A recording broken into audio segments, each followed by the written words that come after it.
Hello and welcome to episode 3 of the WFNL podcast for 2025. I'm your host, Justin Jenvey. We're back from a little break with Easter and Anzac round now behind us. And it's fair to say the football and netball season is now well and truly in full swing. We're now 3 weeks into our senior men's and women's football competitions, and there's been plenty of great action so far. Last Friday night saw our popular thirds competition kick off, while at the State Netball Centre, Round 1 of divisional play took place for the Belgravia Apparel Netball competition. While on Sunday the wait finally ended for our youngest footballers as the junior football season got underway for all grades. We won't delve too much into the weekend's results, however we have a couple of special guests to chat to. Caroline Springs women's coach Alex O'Shea. Her Lakers side has started the season in top form in the St Vincent's Private Hospital Werribee Senior Women's Competition and currently sits on top of the ladder with 3 wins from their opening 3 games. And WFNL Director of Umpiring Lachy Harty also joins us to chat a bit about our team in green. This week we'll be recognising our umpires for Community Umpiring Week. First off, here is our chat with Caroline Springs Senior Women's Coach Alex O'Shea. Hi Alex, thanks for jumping on for a chat. Thanks Justin for having me. In terms of your start for the year, Alex, 3 wins from 3 to start the season for your side, and on top of the ladder, you must be pretty pleased with how things are going. Yeah, pretty pleased. Obviously, just trying to get to the start of the season is always a challenge with the long pre-season and whatnot. The girls have worked really hard over the pre-season, and we've sort of worked on a few things that we've identified last season that we want to improve on, and it's good to see that we're starting to put it into practice over the last 3 weeks, and hopefully we continue to do so throughout the season. Just on that, obviously runners-up last year, narrowly missed out in the grand final, but you look like you're going to be one of the main premiership threats again. Has anything changed for you guys coming into this year? I think definitely last year was a learning experience for all of us, in particular that, momentum in a game can change so quickly. So, we've identified a few things, like I said, just how to play out the game, 4 quarters of football, being able to slow down the pace or speed it up when needed to, just little things like that within a game we've sort of worked on in our pre-season. And hopefully we were able to put them into place throughout the season, especially if we do make finals and if we are lucky enough to be there again. And hopefully we're able to reach that ultimate success this year. Very good. Just in terms of that, you've kept pretty much the same core as you had last year, a couple of additions in there. Yeah, we've been very lucky. I think most of the girls have stayed together since that 2022 season when we won the grand final, and obviously a few new recruits have come along over the last couple of seasons. They've fitted in really well, and a credit to them for buying into our culture and our program, and also to the girls that were already there for making them feel included and whatnot. I think that's really important in any sport, in any team, and we're lucky that that's been able to work for us so far. I've just remembered what you told me last year, and I think you said you don't like talking about individuals too much, but I did have a question on some of your new recruits. Ebony and Brody Stevens are 2 players that have joined you this year. They look to be pretty good additions. Yeah, so Ebony and Brody have come across from the EDFL, obviously playing a lot of football in their careers. Very versatile players, and they added a depth to our team, so we're very excited to have them on board this season. And like I said, they've done really well to fit in and be part of our program. You've probably been the benchmark for some time now, Caroline Springs, in terms of women's football.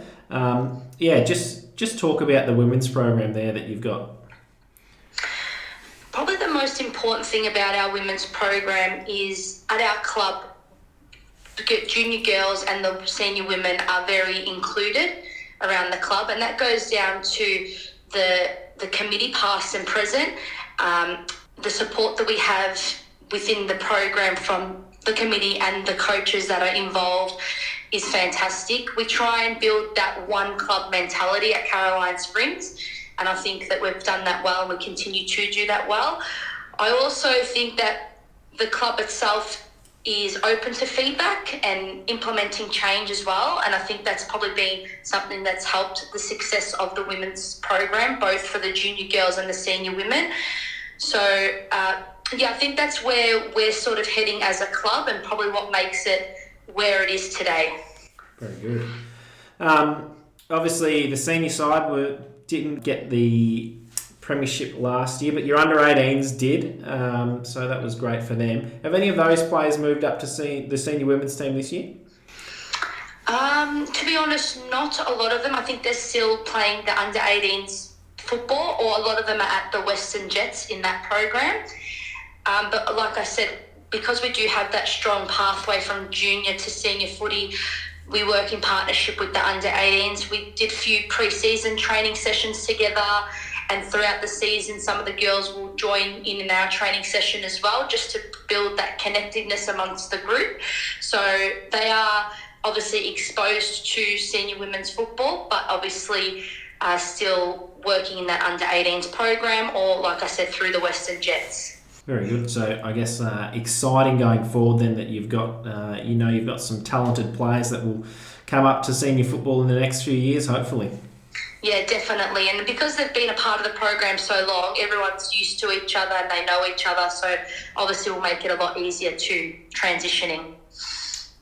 This year you've got a reserves women's side as well, which is playing in the EDFL. Your numbers must be pretty good to have two sides now. How's that all going? Obviously playing in the WFNL with your actual senior women's side, and then you've got a reserve side in the EDFL. So how's that all working? Yeah, it's very exciting. Our reserves coach Gus has been part of the Caroline Springs Football Club for many years, in particular with the under-18s program. He's come back now to be part of our senior women program, and he's fantastic for the girls, really encouraging and motivating, and really wants to help them learn the game. Just having that reserve side obviously gives that opportunity for, different players to play. There's obviously girls that aspire to, take their footy seriously into that next level, and then there's others that just want to play socially and have fun. So, it gives that balance and that opportunity for everyone to play. Obviously now moving to 16 on a field in the senior women, we're not taking in as many players in the senior team, so it gives an opportunity for everyone to have a game each week. Yeah, that's great.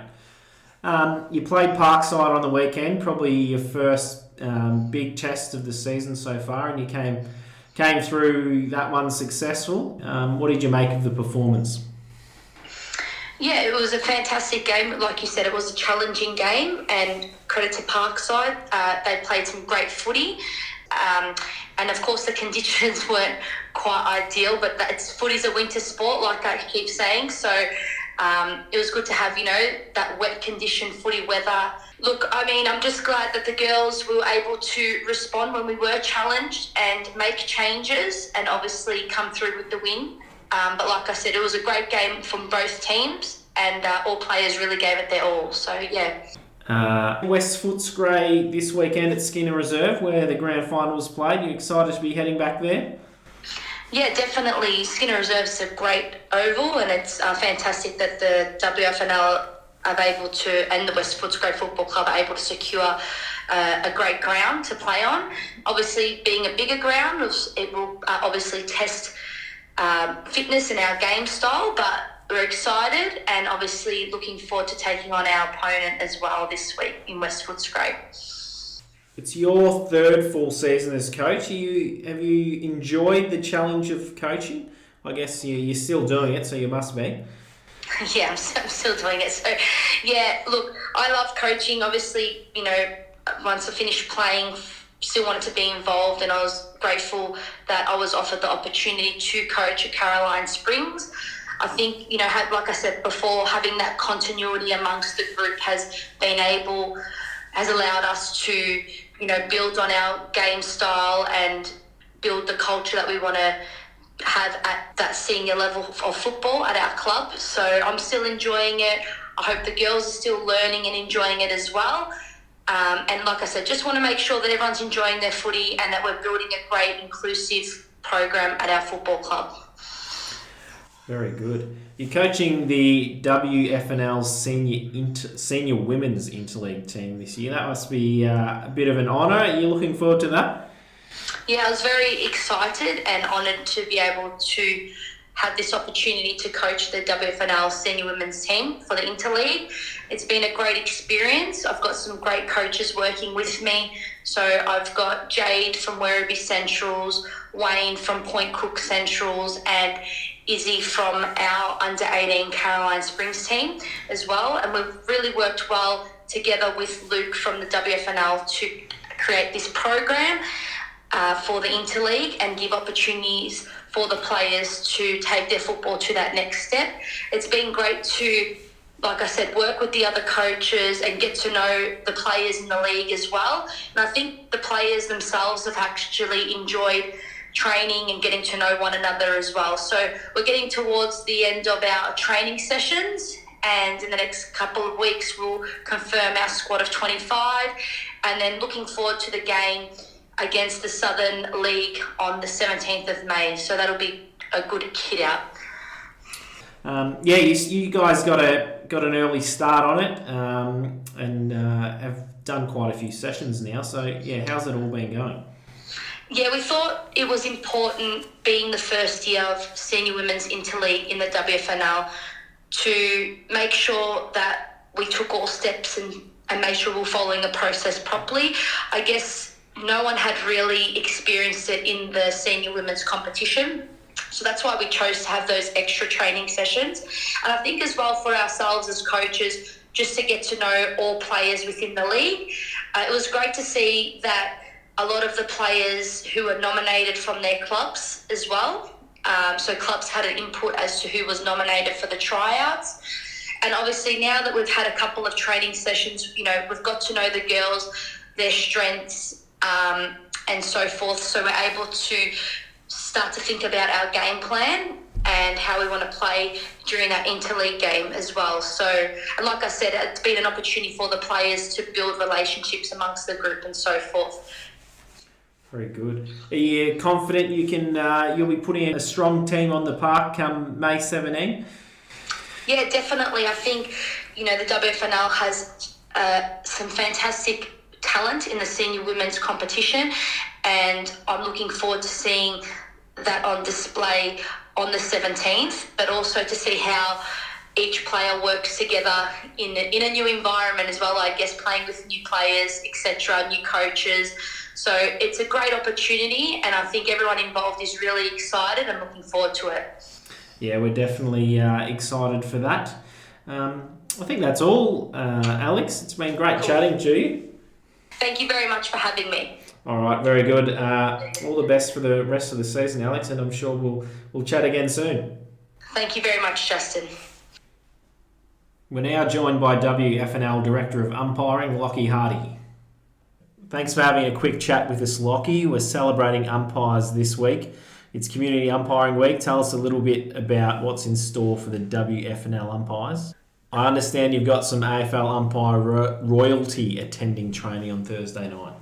Yeah, that's correct. We've got, I think we worked out it's about 1,500 games and 31 grand finals worth of experience coming down. So you'll have Brett Roseberry, Matt Stevick, Ian Burrows on the boundary, and a couple of homegrown heroes. Josh Mather, who's done 200 games AFL now, started at the Western Football Netball League, and Anthony Lawton as well, who just got onto the AFL list. So yeah, we've got lots of big names coming down, as well as about 15 or so state league umpires, VFL and VFL development. So exciting.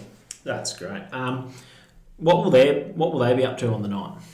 Yeah, so the idea is the state league guys and girls will probably hold most of the training element. So they'll do skill drills and run around with the umpires and a bit of one-on-one stuff. And then I think the idea is the AFL guys will probably more work with the coaches and try to upskill and develop those. However, they might jump into training as well. But I think the idea is at the end of it too, there might be a bit of Q&A with the boys. So obviously a lot of experience and knowledge to tap into there, which will be really exciting. Just a little bit on Community Umpiring Week. What is the week about?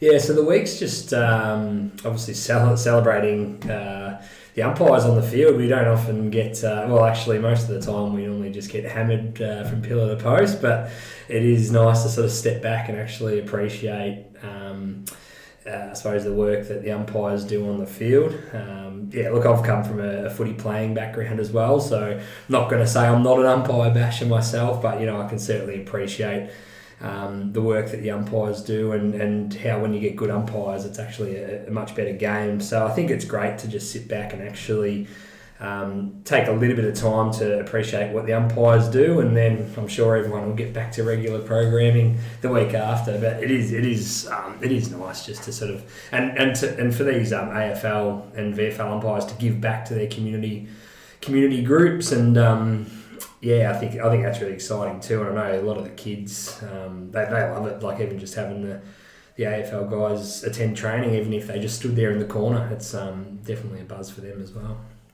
You mentioned you're an umpire yourself, or have been an umpire. Just on yourself, obviously new to the role, but just tell us a little bit about your experience in the umpiring space. You've previously done AFL and VFL stuff, and you're still involved with that. Yeah. So mainly VFL. I didn't ever make the AFL. Umpired AFLW, did the first ever season, first game, and first grand final of that, and then was a VFL umpire for a fair few years there, and then sort of stepped away from all that in 2018, and then was away for about a year or two from the umpiring space, and then ever since I've been a coach and just sort of worked my way up to head coach of the VFL boundary umpires. Do some AFL matchday coaching and AFLW matchday coaching as well. So I've been involved in umpiring as a whole for about 25 years, I reckon, since I was a kid, but in the state league system since 2009. So it's been a while. And obviously I've played a bit of footy actually pretty much the whole journey as well on the side. I've played a lot of footy too. I've ironically probably almost played more games than I have umpired, but I've been involved in the umpiring space for a long time, sort of worked my way up a little bit, which is good. Director of umpiring at the WFNL now. How have you enjoyed getting into this role? Yeah, it's great. It's a good group we've got down there. I think the clubs have been really, really good and welcoming as well, and had some real positive conversations with them along the way. Helps that I live in the area, so it's nice and close for me to get to work. A little 5-minute walk while everyone else drives half hour plus, which is great.